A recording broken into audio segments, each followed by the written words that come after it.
Welcome back, everybody, to the BackMarkers F1 Show podcast. This is our first episode for 2021. We are very close now to the first race of the season, so we thought we'd just bring you a quick little preview and look ahead to the 2021 season. Today, I am joined alongside my co-host, returning for the first time in 2021, Mr. Tyler McDonald. He's joining us via Zoom. Let's bring him in now. Tyler, welcome to the show. Thank you very much, Chris. Oh, it's great to be back. Finally, we have racing coming back to us. And if you had to get your racing fix, I've been watching a little bit of NASCAR to try and to get the itch, but nothing is like bringing F1 back to the television screen. I'm so pumped for this season. It's going to be a fantastic one. And it's great to be back with you again for another season, Chris.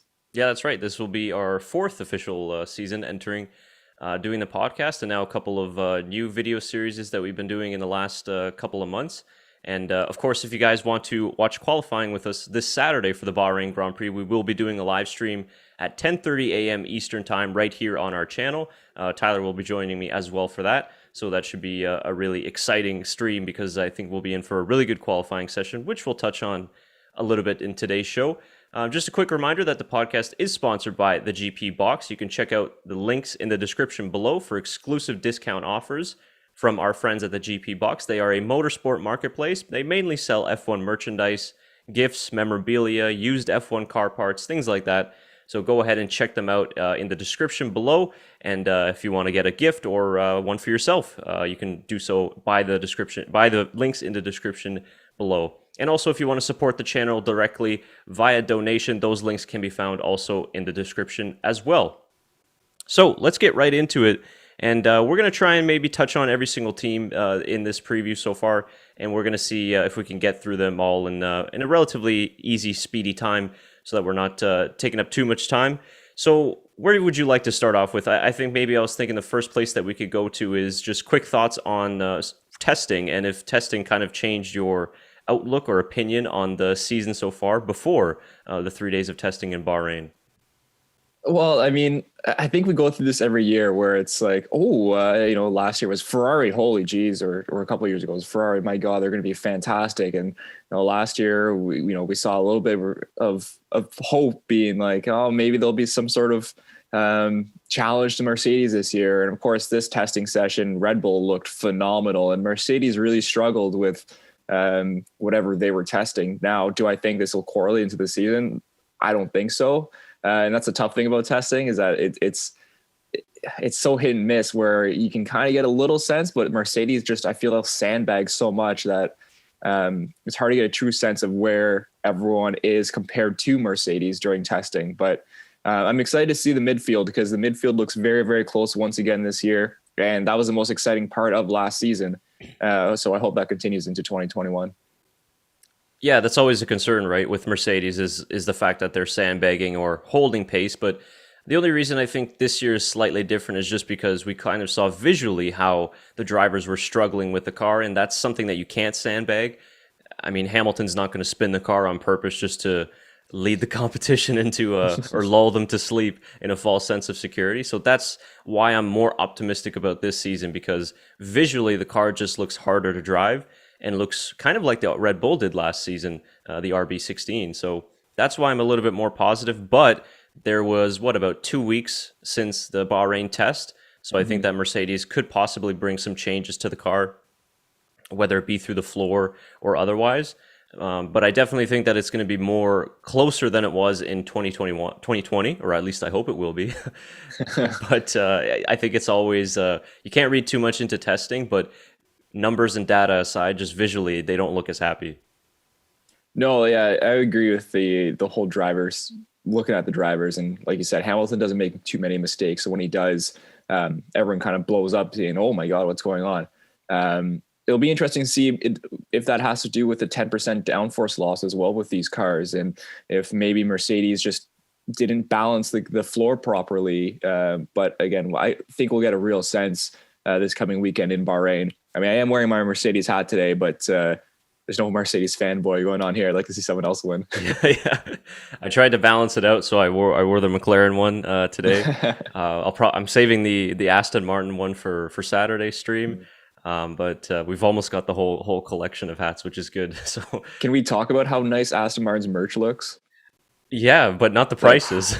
No, not the prices, but the merch looks great. Same with McLaren. The McLaren looks great this year. Yeah, it does look fantastic. And this one, I think it cost around $60 Canadian, which is about the average for a hat. It's about what I pay usually at the track. But I've kind of had a tradition in the last few seasons of every time I go to the Canadian Grand Prix, I purchase a hat in the ultimate goal of having a hat from all 10 teams. And last year, obviously, I couldn't go, and maybe this year I won't be able to go either. So I said, okay, I'll get two this year. So I saved up a little bit, put them aside, and got this one, and then the Aston Martin one. But yeah, the quality on the McLaren one, I must say, is better than the Aston Martin. The nice finer details and everything. But yeah, the Aston prices are what I would expect from Aston Martin. It's a James Bond feeling, eh? Everyone's got lots of money. Yeah, a little bit there. Yeah, for sure. But we'll see if the cars drive as nice as the merch looks, which we'll get to them in just a moment. So the next team that I wanted to go to then is obviously Red Bull, which we touched on a little bit there, but they seem a lot more comfortable, and they're probably the best testing that they've had since, man, maybe I'd go back to when they were dominating back in the early 2010s. They had a very smooth testing, no issues, other than Sergio Perez's engine cover flying off during testing. That was really about it. But they look a lot more happier with that RB16B, particularly at the rear of the car.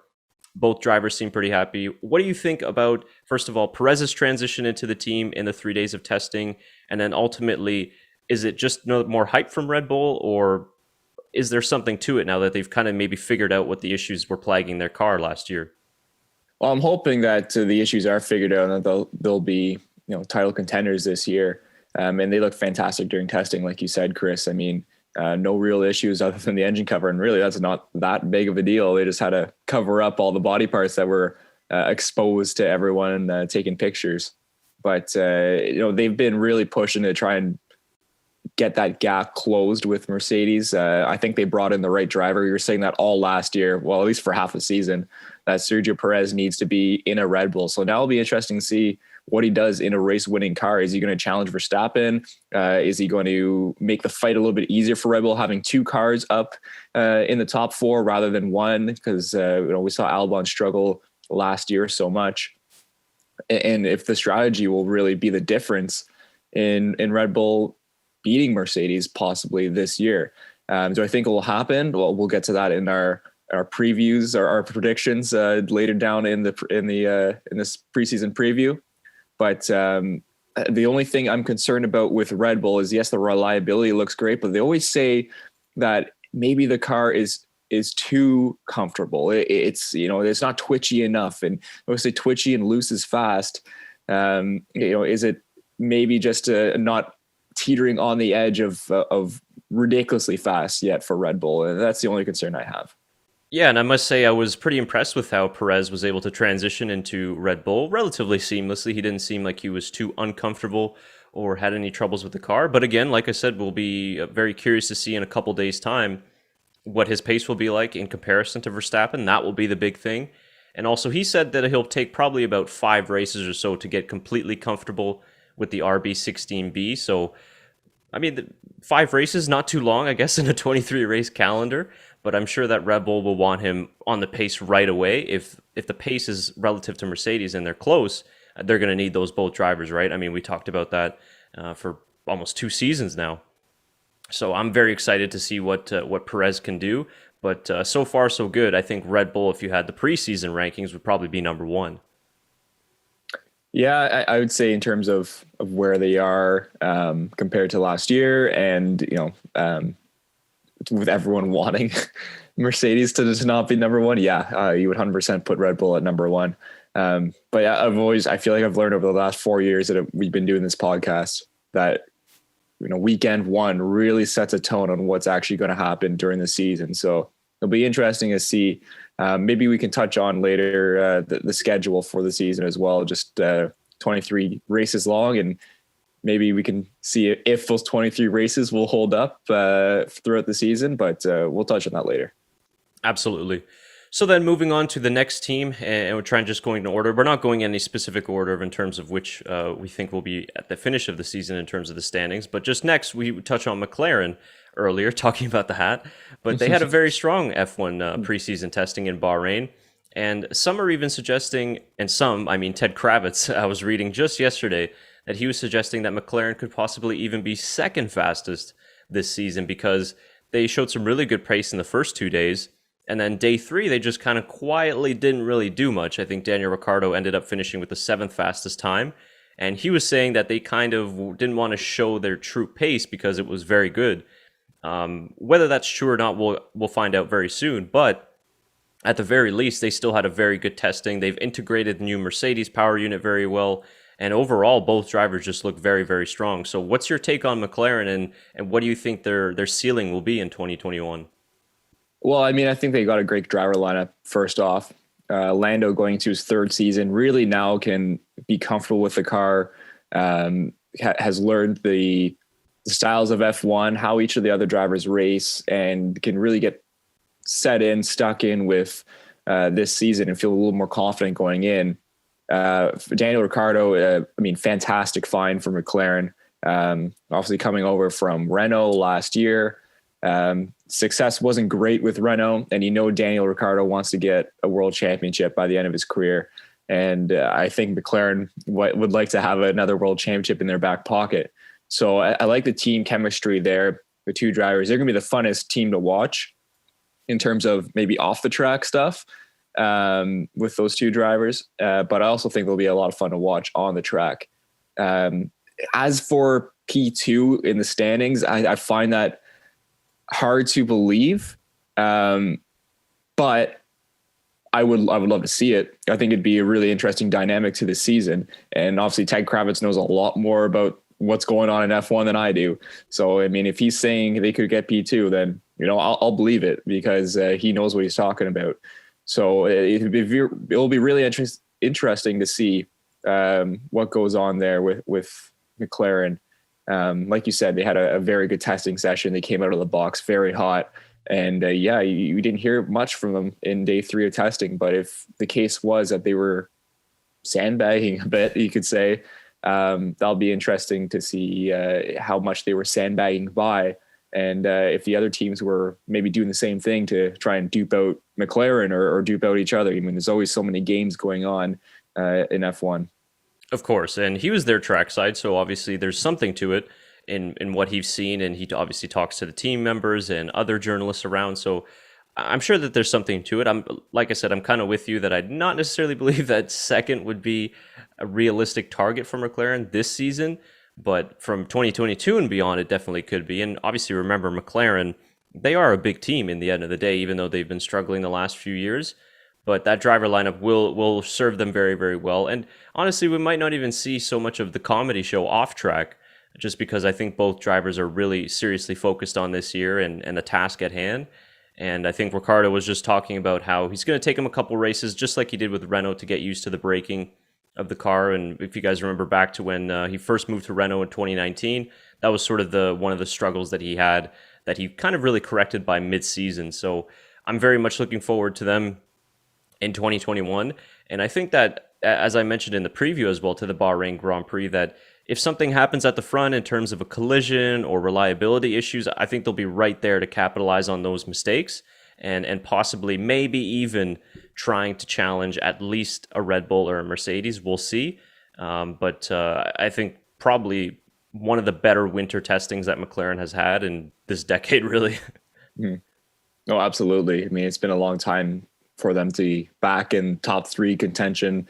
And they were there last year. They didn't end up getting top 3, if I remember right. No, they did. Third place. Oh, they were third? Yep. See, I know it's so close last year. I wasn't sure if it was Racing Point or McLaren. But, I mean, that's fantastic for them. They'll have to hope Ferrari is also down in the dumps. I mean, I'm sure they'll be wanting to get back pretty quickly up to the top 3 of the grid. Well, perfect segue then. Let's go on to Ferrari. And this is a team that I found to be one of the more disappointing ones of winter testing. And we're kind of, combining winter testing as well into this preview, just, basing the teams off of it. But looking at testing and before, I had more optimism for them before testing than I do afterwards, just because I thought that the changes that they had made to the rear of the car, I thought was probably a good step forward and something that was going to help them. They were saying a lot of good things about the new power unit as well. And then when they turned up to testing, yes, the car is improved. The SF21 does look a little bit easier to drive, but comments from the drivers as well, they're saying it's only a little bit better. There's only a little bit more rear stability. There's only a little bit more balance at the front on corner entry. So they're not saying, wow, it's a massive improvement on 2020. And you can tell that even after in the the post-testing interviews, that both drivers not completely happy just yet. And some of the customer engine teams like Haas and like Alfa Romeo, they're not praising the Ferrari power unit as to be like, wow, this is a massive step forward. I think Gunter Steiner of Haas said that, it's okay, but I'm not going to say too much more. So it doesn't sound like it's a massive improvement. And if the new Honda power unit and the new Mercedes power unit is better, Ferrari might end up in the same position. So what are your thoughts on Ferrari? And you just mentioned them in the fight for that third place. Do you think that they'll be able to get that third place back this year, or are they going to be again behind the likes of McLaren and maybe even Aston Martin, Alpine? Well, I mean, who would have thought 2-3 years ago that we would be saying Ferrari has the worst engine on the grid? Yeah. Because they had the best engine on the grid 2 years ago. Obviously, maybe a little bit of cheating involved there, but that's okay. That's F1. You're allowed to do that. No, I mean, we would like to see Ferrari get back to it. Not promising of what their customer teams are saying. Haas and Alfa Romeo, almost called them Alfa Tauri for a second. Alfa Romeo. It's tough because they're not gonna. They're two Italian, well, not Italian teams, but Haas isn't moving from the Ferrari sort of partnership they have. And Alfa Romeo is doing the same. There's no way they're moving from Ferrari engines, so they're stuck. They're going to stick with Ferrari engines. Will it get better for 2022? I think really that's their goal, is to get back for 2022. But like you said, this season, the drivers, they know, especially Charles Leclerc, he knows what that car felt like last year. And if he's only saying there's a little bit of rear stability that's better than last year, that's not promising, because that car was, you could touch it with a little feather and it would spin around, the classic spin ball meme that turned out to be last year and the year before for Ferrari. And you have to think of Carlos Sainz. He's coming from McLaren, who had a great car last year, now moves to Ferrari in what was supposed to be a massive step up in his career. And he's probably fighting for really the same position he has been for the last 3 years. Which for him would be very frustrating. But I think it gives a setup and a lineup for Ferrari that they can use for 2 to 3 years. Now, Mick Schumacher would come into debate there eventually, but I think that this is kind of the two drivers they can use to learn the car this year, maybe manipulate some testing and work for the 2022 car and really come back for the 2022 season. I won't give up where I have them in the predictions for my predictions just yet, as we'll get to that shortly. But it's going to be tough for them to get back into the top 3 contention this year, in my opinion. Yeah, I would probably agree with that. And at the moment, it seems like they're definitely behind the likes of McLaren, and then probably even throw in Alpine and those other midfield teams. So we'll see where they end up. Obviously, Bahrain, a very good test for the new engine in comparison to the rivals, because it is such a power-sensitive circuit. But I think that it's not close yet with Ferrari, and I think third place will be tough for them, just like you said. So we'll see where they end up, but hopefully that they can kind of turn things around just for the team's sake and the new driver's sake and the whole Tifosi fan base as well. It's been a couple of difficult years for sure. So almost rounding out the midfield teams, we've got 1 or 2 more left. Let's talk a little bit about the rebranded team. I guess you call them Alpine, formerly as Renault, who had actually a very solid winter testing. Very good lap times, really no issues. We're always used to seeing Renault with some sort of issues during winter testing, whether engine or electrical, things like that. But they were really smooth, and the pace was actually pretty solid as well. Both drivers very positive, very happy with the comments. So where do you see Alpine fitting into this midfield battle? They obviously had a really good 2020. They got a 2-time world champion in the car right now, alongside Esteban Ocon, who made good progressions toward the end of last year. Where are they going to fall in the pecking order? Well, it's very interesting dynamic for Alpine, because I think they brought Fernando Alonso back for the next generation of cars for the 2022 cars, and this year is kind of a not a null and void year, but it's a team dynamic learning year, I would say, to try and get these drivers working together, working with the team, and how they can improve maybe some of the off-track stuff or behind-the-scenes stuff to get ready for their big push in 2022. I don't think their big focus is this year, but it'll be interesting to see how they do. Obviously, a couple of podiums last year with Daniel Ricciardo will be important for Esteban Ocon to try and match the pace of Fernando Alonso. That's a big name he's got going on with his teammates, and it could be a real career boost for Ocon if he can match Alonso or come close or even beat Alonso in this year's driver's standings. For Fernando, it's awesome to see him coming back into the sport. I think F1 is better with Fernando Alonso. I'm just very worried that we're going to have the same situation we had with McLaren when he moved over and he takes a little too much control of Alpine. And that would be something, if I was Alpine, I'd be watching out for and learning from the McLaren scenario, because we saw how that ended up and it's just messy. And it tarnished McLaren for a few years. So it's going to be interesting to see this year. I don't know if I see them fighting at the top of the midfield. I'm sure they'll be great and they'll have a couple of great races. But like I said, I think their focus really is working toward the 2022 car and setting themselves up for the future rather than trying to get, as far as they can up the grid. Obviously they will be trying, but I don't think all their, R&D is focused into this year. I think that would be the smart way to go to try and really position themselves for 2022, whether that means stopping development earlier this season. I know Fernando Alonso has been pushing them to start work on the car for 2022 as early as January 1st of this year. But you bring up an excellent point about the off-track things. They've had a very dramatic off-season with Cyril Abiteboul essentially leaving the whole Renault group, not just the Formula One management team, but the entire Renault group as well. So we're not exactly sure what happened there. It came as a big surprise to Esteban Ocon, one of the drivers, and a lot of people around the F1 world. So they got a bunch of new management in place right now. I don't think they actually have a designated team principal. I think that's Alpine's the team that has that situation, so they're kind of going to share it around. And obviously we know that Alonso's a very imposing character and an imposing figure. Now the good news is that a lot of the engineers are pretty much the same as were at Aston when he was with Renault back in the early days in 2005 and 6 when he won the World Championship. So maybe that will help a little bit more than it did with McLaren. But you never know. Renault's always kind of a sketchy team for me in terms of that management side of things. So that's maybe more of my concern in terms of, are they going to bottle that side of things rather than the on-track stuff?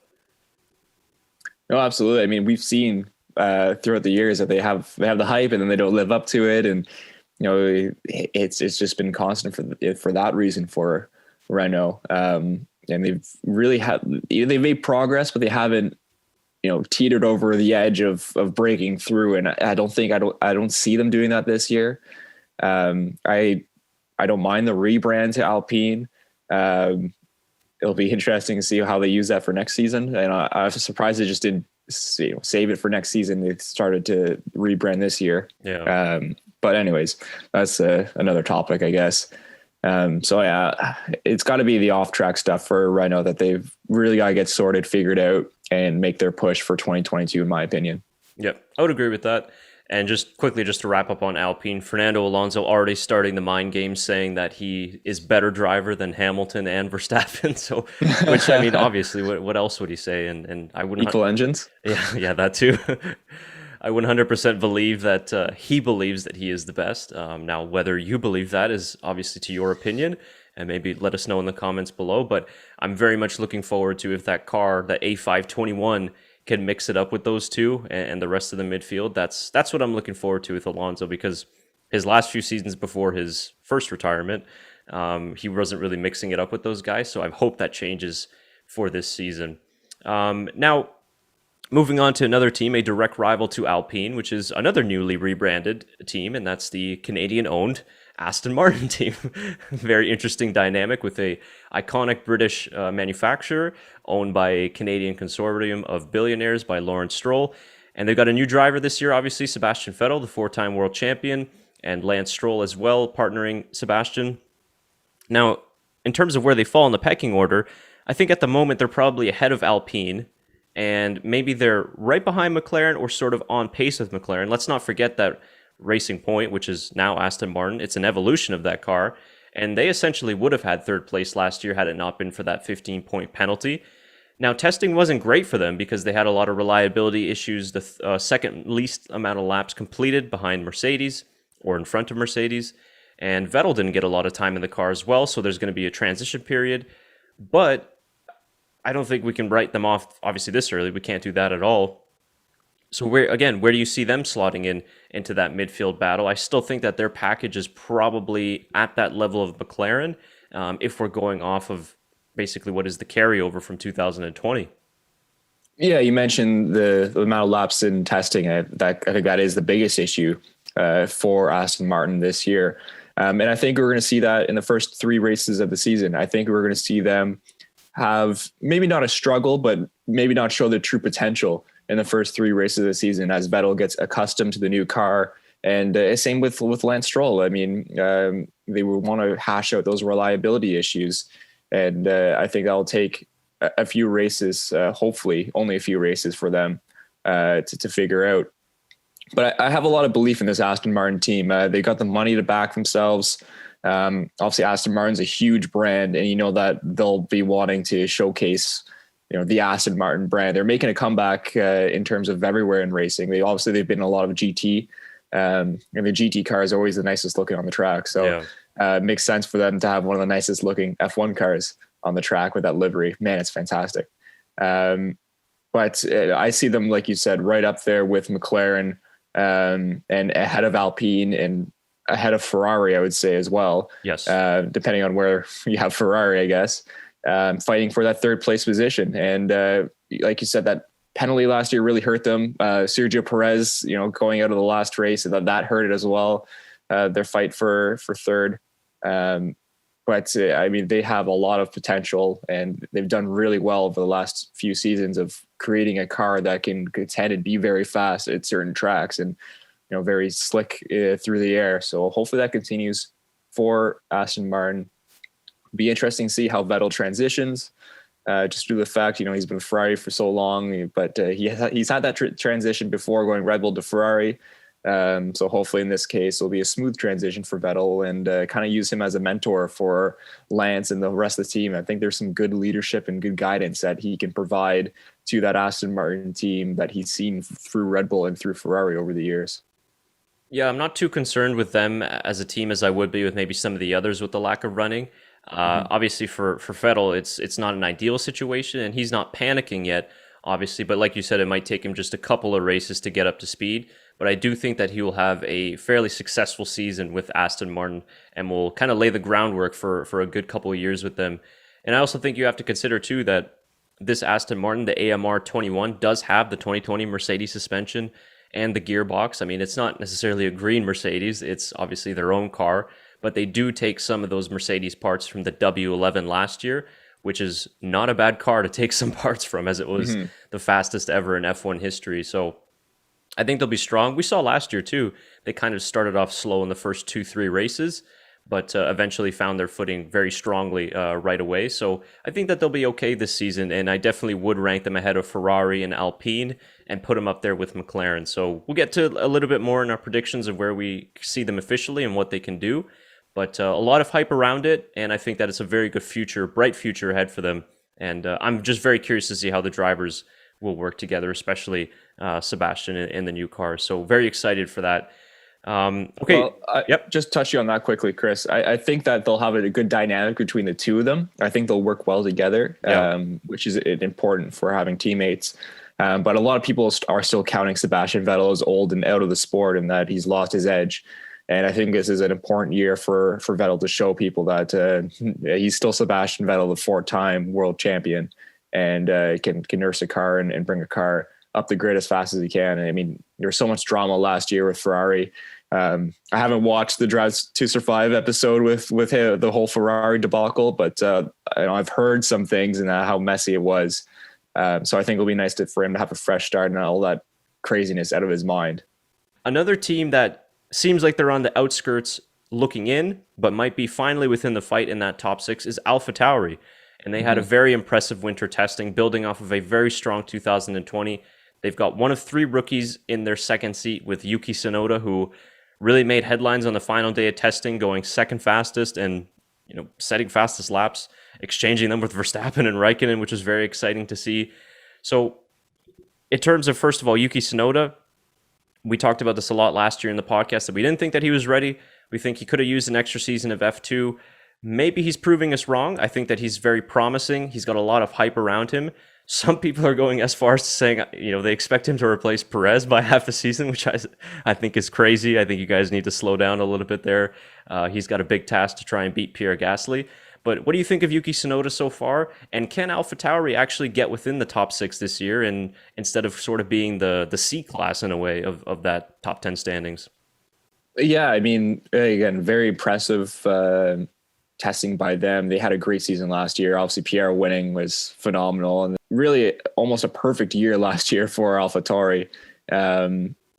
It'll be interesting to see, like you said, how Tsunoda does. There's a lot of hype. I still think he could have used another year in F2, but hey, I'm not part of Red Bull. I don't know what their plan is, and I'm sure in their minds he's ready for it, and we'll see in the first few races if he is actually ready for F1. He has a lot of hype. He's a very good driver. He was fantastic last year in F2, and I think he does have a lot of potential. I don't think he's going to replace Perez mid-season. That's the whole problem Red Bull has had over the last 3-4 seasons is promoting these young guys too quick and not working out well, and never thinking they're the next Max Verstappen, and no one really is the next Max Verstappen so far that we've seen. Right. So that won't happen. I'll put a wager on it that won't happen. If anyone goes up, it's Pierre, in my opinion. Sorry. No, sorry. I just wanted to jump in there. And even if you read part of Pierre's Players Tribune article that he wrote just recently, even that doesn't seem like it's likely to happen, because there seems like there's some friction between the two parties. And Pierre just wasn't appreciative of the way he was handled at Red Bull, which I think he has a legitimate argument. So potentially a spot at Alpine if Esteban Ocon doesn't live up to expectations. But yeah, continue. That would make sense completely. I haven't read that article yet, but I saw it published, and it'll probably be my afternoon read today. But yeah, no, I mean, it'll be interesting to see exactly how it turns out this season for AlphaTauri. They have either really good races or they're irrelevant during the race. So it just depends on what track favors each other. It's going to be a learning experience for Yuki. Awesome to see a Japanese driver back in the F1 grid, and obviously Honda has been supporting him a lot because he is Japanese and everything like that. But I don't know if they can break the top 6 this year. They're too inconsistent, in my opinion, to do that because of how good the top 6 are. And I feel like there is a gap in terms of consistency between the top 6 and maybe the bottom 4. But in the end, I think they're going to have a few of those wonder races where, I would think they would get another podium this year. I could 100% see that.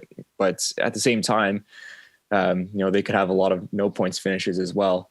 And the whole Tsunoda setting fastest laps at the end of day 3.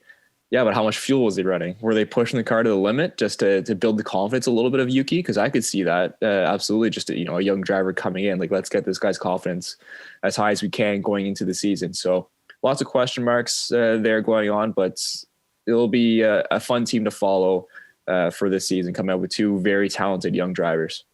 That's a good point, and that was their big issue in 2020 was that consistency. And like you said, when they were good, they were really good. But if they weren't, then they were finishing outside the points. So that that consistency will be key if they want to actually try and even finish further than 6. 6 was their highest ever finish as Toro Rosso and now AlphaTauri.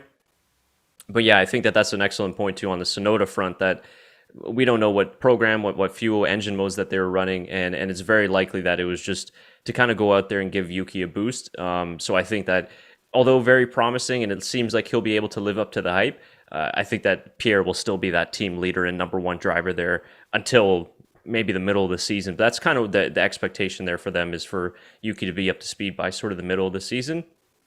So we'll see what happens with them. But they got a good package, and they seem to be one of many teams to actually improve so far on 2020. So let's see how it plays out for Alpha Tauri. Now, finishing off in the standings here, we got Alfa Romeo, Williams, and Haas left. I just wanted to quickly touch on Alfa Romeo to say another team that seemingly improved on their form in 2020. Of course, Raikkonen was setting some fastest laps as well for him, but they had the most laps tied with Alpha Tauri, actually, with 422. So at least the Ferrari engine is reliable. And the package just seems to be better. They've upgraded the nose as well to go with the more narrow design, which has been popular in the last couple of years. I still see Alfa Romeo slotting in behind the likes of Alpha Tauri, sort of hovering around in that 8th place. To me, I don't think that they've made enough steps forward like they did, for example, in 2018 when they were Sauber to try and maybe get further up the grid. But I do think that they'll be punching a little bit above their weight with more points finishes this year with the package that they got in 2021.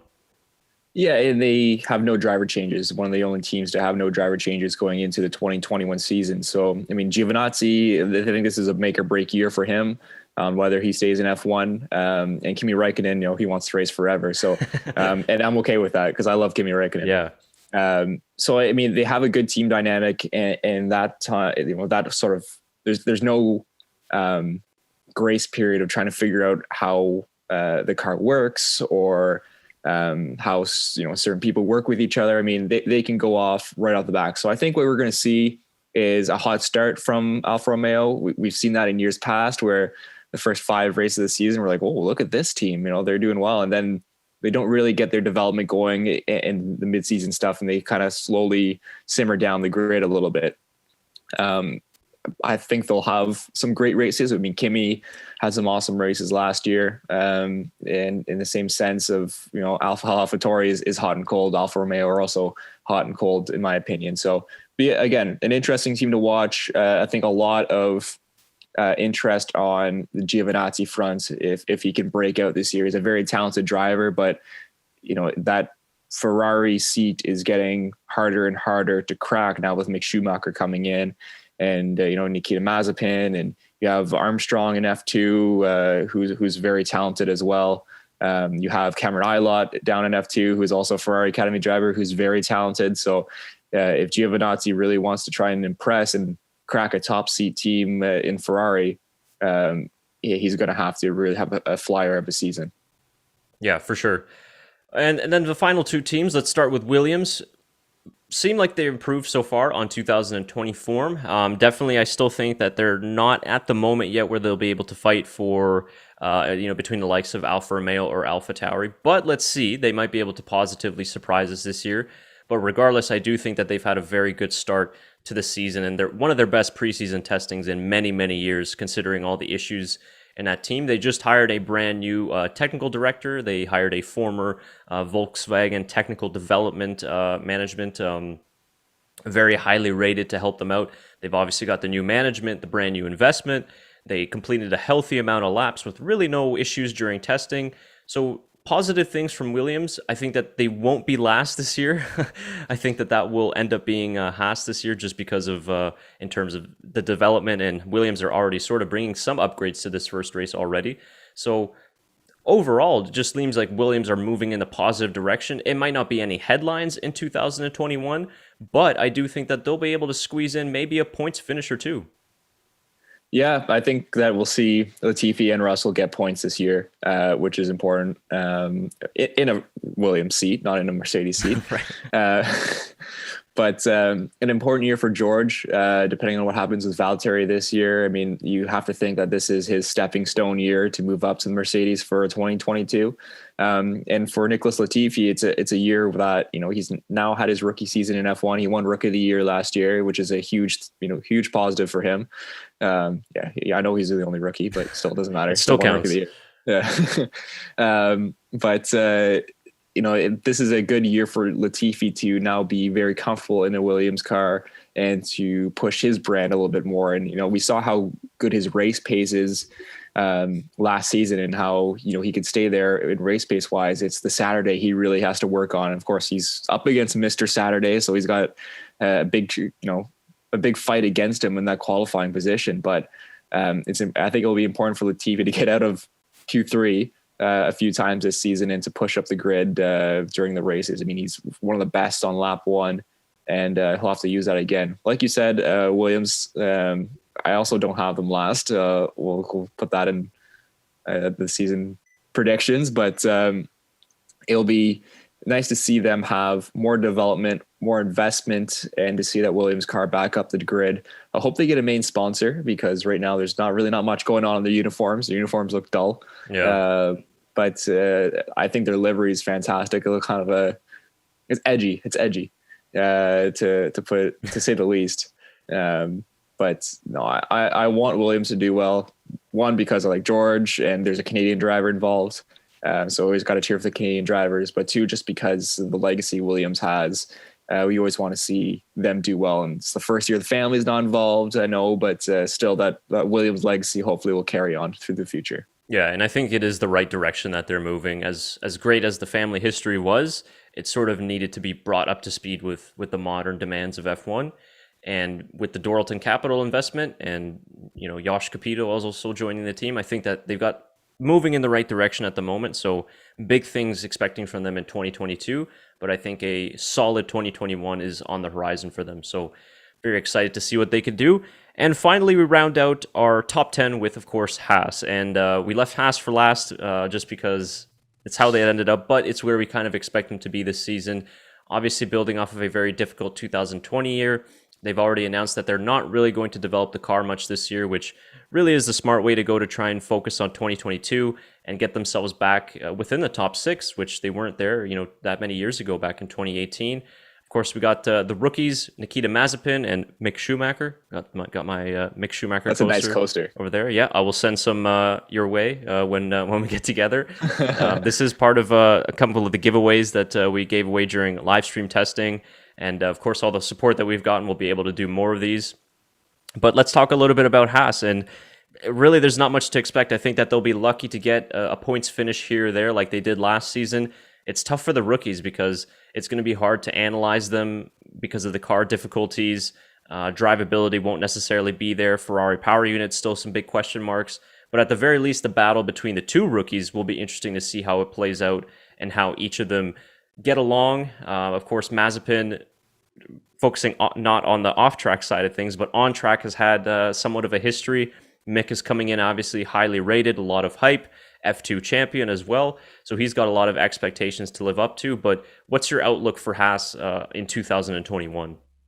Oh, I mean, they started off the controversy right away with their livery. I mean, yeah, flying the Russian flag on the American car, and how the Russian flag isn't allowed to be used this year, and what flag is Mazepin going to go fly under. Anyways, there's going to be a lot of drama surrounding Haas this year, and I feel really bad for Mick Schumacher because should be a year where he grows into the sport and can focus on track. But I feel like he's going to be dealing with a lot of off-track stuff, unfortunately. I still don't agree with the Nikita Mazepin driver's seat. I think that one should have gotten Cameron Ilott, or at least you bring Magnussen or Grosjean back. But we'll see how he does this year. Is he going to be a one and done because of the off-track stuff that has happened in his career? Or is he going to stick around F1? I mean, it'll be interesting to see what happens over on that side of things, but let's not focus on him. Let's focus on the team.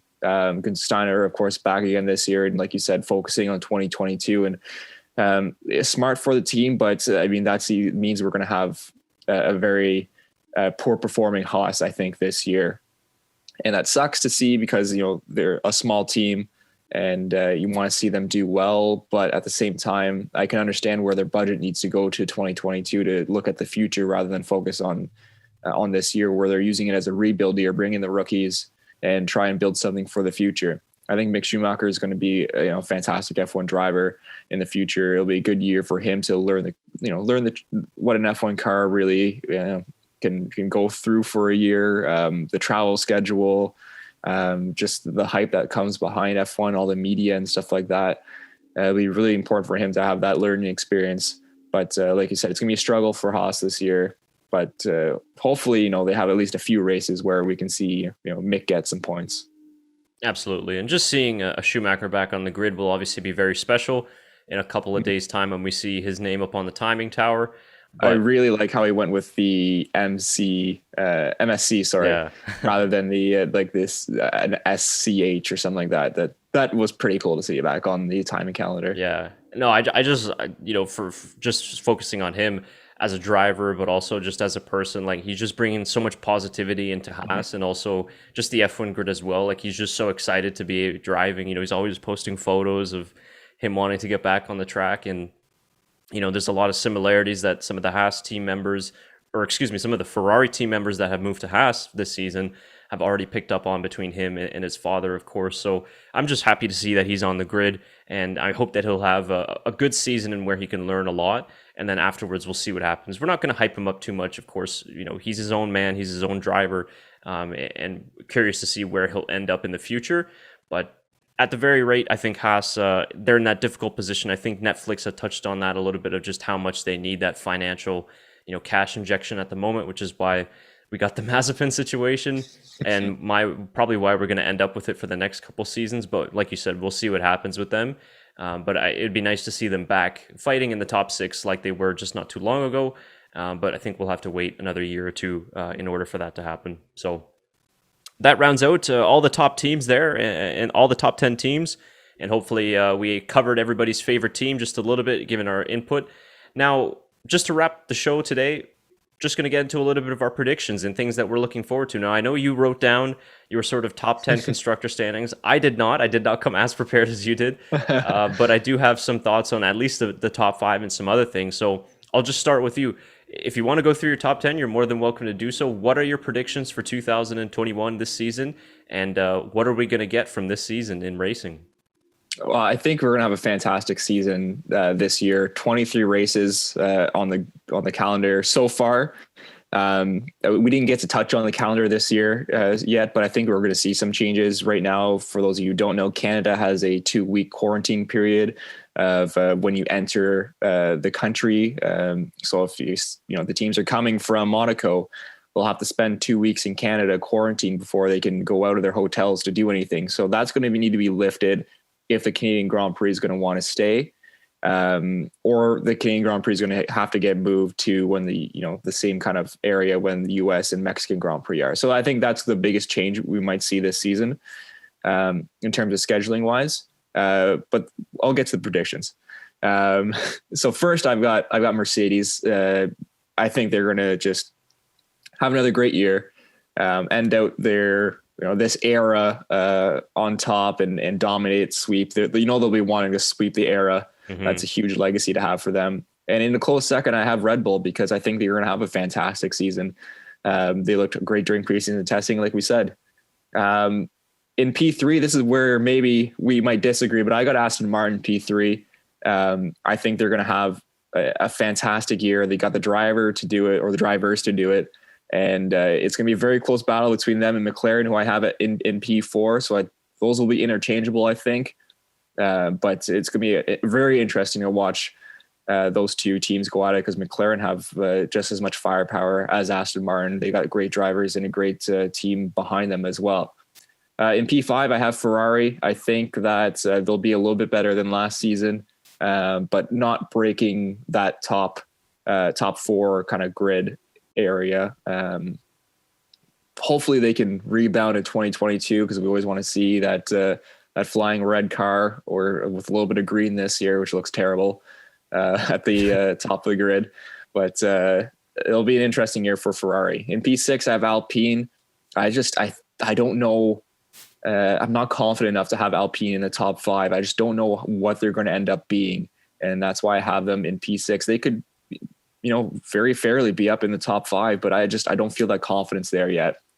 In P7, I have AlphaTauri. I think they'll have a solid year again. Won't crack that top 6, unfortunately, but they do have a lot of good pieces around them. Like we said, a car that can be great, but can also be awful at the same time. In P8, I have Alfa Romeo. They have the veteran drivers there that can nurse that car into P8 in the constructors, in my opinion. They'll have a couple of great races, but nothing special to boost them over AlphaTauri. In P9, as we both said, I got Williams. I think they'll have a nice rebound year this year and finally get out of that last position that they've been in for the last few years. And in P10, I have Haas, because I just think it's a full on rebuild for them, and we'll see, what that transpires from this season for them. But I don't think it will be nothing special. Yeah, and honestly, mine aren't too very far in terms of my top five. Just a couple of things that I would change around in my top five. So I agree that I still going to say Mercedes and Red Bull 1 and 2, but I do think it'll be close, probably separated by less than 20 points, and we'll get a close championship throughout the whole race calendar. Now, That'd be nice. yeah, that would be very nice. And just to summarize, essentially, this whole podcast, like, I honestly don't care who wins the championship as long as it's close. That's Yeah. it. As long as it's close, that's what we've been hoping for, and close all the way to the end. Hopefully, the championship is decided in the final race or the final two races. So I also say that too, just to not jinx it, because I'm hoping that it's Red Bull, but I don't want to say it's Red Bull because then it'll end up just being Mercedes again. So that's my 1 and 2. So Mercedes, I have Red Bull, and I actually agree with you. I go Aston Martin third. I've bought into the hype, literally and figuratively. I think that Sebastian Vettel will surprise everybody positively, and we'll see some of his old form return to him. And I also just think that team they did so much with so little for so many years, and now that they have such massive, funding behind them, and also just resources and everything they're putting into it, I think will be a great step forward for them as well, considering where they were in 2020, which was such a good position. Then I have McLaren in fourth, very close behind. I agree with you. I think that's going to be interchangeable all season long, and that's going to come down to a very close finish. And then in fifth, I actually have Alpine.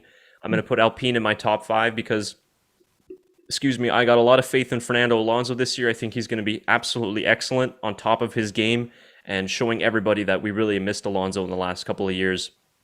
I think Ocon will be strong as well, but overall, I think Alonso's just going to overshadow him over a 23 race calendar. So that means that I got put Ferrari in sixth, just because I'm not optimistic about Ferrari. And I don't think that they've made really enough progressions to sort of move off of where they were last season. We'll see what happens. I could be wrong, but I think that I'll put them in sixth for 2021. And then sort of the rest of the way, I would agree with the rankings that you had as well, with Alfa Tauri, Alfa Romeo, and then Williams and Haas. I don't see, after sixth place, I think it's more predictable. Basically a top six. It's really a toss-up this season as to where each team is going to finish, and I think it'll be the closest midfield battle we've ever seen, and hopefully a very close championship as well that we've seen. And now, just to wrap up before we finish off for this podcast, what are some things that you're expecting to happen in the season? Maybe some crazy predictions in terms of race winners or podiums. I think that, just to throw a couple out there for me, I think we should expect to see Daniel Ricciardo on the podium this year. I think we'll expect to see Sebastian Vettel on the podium this year. Now, do you have anything more to throw in there? Maybe some crazy race winners? I mean, we could get another exciting season like last year where we had a lot of unexpected podium finishers. My wild prediction is that we will have 5 teams win a race this year. Wow. 2012, eh? Yeah. So if you can kind of figure out who that is, it'll be the top 5 in my standings. So Mercedes, Red Bull, Aston Martin, McLaren, and Ferrari. I think Ferrari end up winning one race this year. Couldn't tell you what race it's going to be, but I think there'll be some sort of, there's 23 races this year. Anything's possible. Yeah. I'm interested to see. I think we'll have at least one missile launch this year, which will be interesting. Whether that happens in Saudi Arabia, who knows? Yeah. Also, just what are your thoughts on Saudi Arabia on the track? Because the track looks fantastic. I had a quick conversation on Twitter with Tim Haraney, friend of the show, he was saying that there's going to be 3 DRS zones, but I just don't know if there's a lot of room for overtaking. It looks like a fun track to drive, but yeah, like obviously when I saw it first, or when I just saw the track layout, I was like, what the hell is this? There was like 30 corners or something. Now the onboard, yeah, it looks cool. It's high speed, but it's very narrow for a high speed circuit. So I'm a little bit concerned in terms of accidents. There's even, it seems like a less of a margin than there is in Baku in terms of how narrow it is. And it's even faster than Baku in certain sections, basically in all sections of the track. So much like every street circuit, I don't see many overtakes happening. And I think it's going to just be even harder with it being such high speed. So I don't know. Let's see what it's going to look like. I believe it is a night race. Yeah.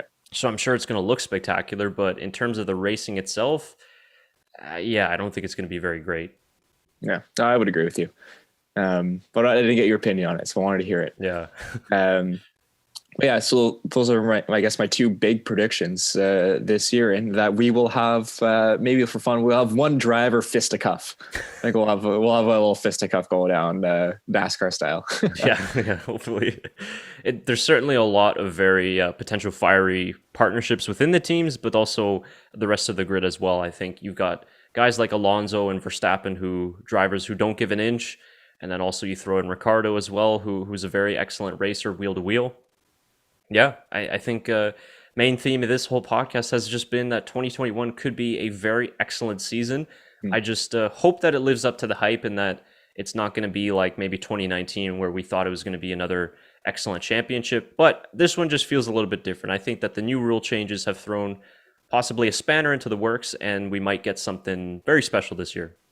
I think that the fact that we had last season be unpredictable as well, and so many crazy things happened last season that it gives hope for this season, where compared to 2019 it was just Mercedes dominance, and we were really just hoping that in 2019 it was going to be something a little bit different, but it didn't end up being that, where now we have a little bit of a taste of what F1 should be, in terms of everyone being so close to each other, and having multiple race winners with teams, and your surprise winners. That'd be fantastic. So we'll see. It's gonna be a fun year. It's gonna be a fun year to follow, and some interesting tracks on the grid. It's gonna be great. I can't wait. Yeah, me too. And that's only a couple days away. By the time this podcast goes out, it'll pretty much just be one day away until free practice, and then obviously qualifying and the race. So the first 2 months of the schedule isn't too bad, actually. After this race, it's next one's in Imola on April the 18th, and then as soon as we hit May, it's going to really pick up with about 3 races per month, going up until all the way till the summer break, and then afterwards as well. So very, very busy schedule this year. Obviously, we'll see how many races we actually get in, but it seems like we'll be able to get in most of them, and we've got some of those exciting new tracks like Portimao and Imola returning this season, so it should be very, very exciting. We'll finally have a Dutch Grand Prix as well. Yes, which is fantastic. Yeah, that will be exciting for sure. And one, hopefully we'll see a lot of fans in the Orange Army out in full force there. But that'll do it for us today in the 2021 season preview. Hopefully you guys enjoyed this podcast and got a little bit of our thoughts into it as well. Jump in the comments below and let us know your predictions for this season, your top 10 constructors standings, top 10 driver standings, and any of the other kind of stipulations you think might happen in terms of surprise race winners or podium sitters. Schedule for us in the next coming days, like we mentioned off the top, we got the live stream on Saturday for the qualifying watch along. We are live 10:30 a.m. Eastern time. It's on the homepage of our YouTube channel, so you can set yourself a reminder, and then you can tune in with us. Tyler will be joining me as well, and just have to confirm if Shaker's going to pop on as well. But regardless, you got both of us for sure confirmed. So we'll just be live streaming along, watching qualifying. We'll probably do maybe a little bit more of a formal commentary team like we used to do in the good old college days. I know during testing live stream, a lot of people weren't happy with the official F1 commentators. So hopefully you guys will enjoy our coverage of that. And then afterwards, we'll just maybe do a quick post-qualifying debrief show. Any final thoughts then, Tyler, before we send it off for today? No, I mean, I just want to thank everyone for the amount of support they've given us over the last 6 months. It's been wild. Chris, you've done a fantastic job with the podcast during the off season and getting us all those awesome videos, and to the fans who've subscribed and watched those videos. I mean, it's fantastic. We're over 5,000 subscribers now, which is an amazing achievement for us, and I know we're very proud of that. So let's hope it's a big year for the podcast. We thank you all for coming in and giving us that support, and should be a fantastic year as this podcast grows. We're gonna just pump out even more content and give you guys some awesome stuff. So should be a fun year for us. Absolutely. Very much looking forward to it, and I echo the same thoughts. Thank you very much, guys, for all the support and continued support as well. Remember, if you're not subscribed to us, subscribe on YouTube, also all the alternative platforms that we're on. And if you'd like to support the channel personally, all the proceeds go right back into the channel, so you can find all those links in the description below. For Tyler McDonald, I've been Chris Cato. Thank you very much, everybody, for listening to today's podcast. Enjoy the first race of the season and the season as a whole. We'll see you soon.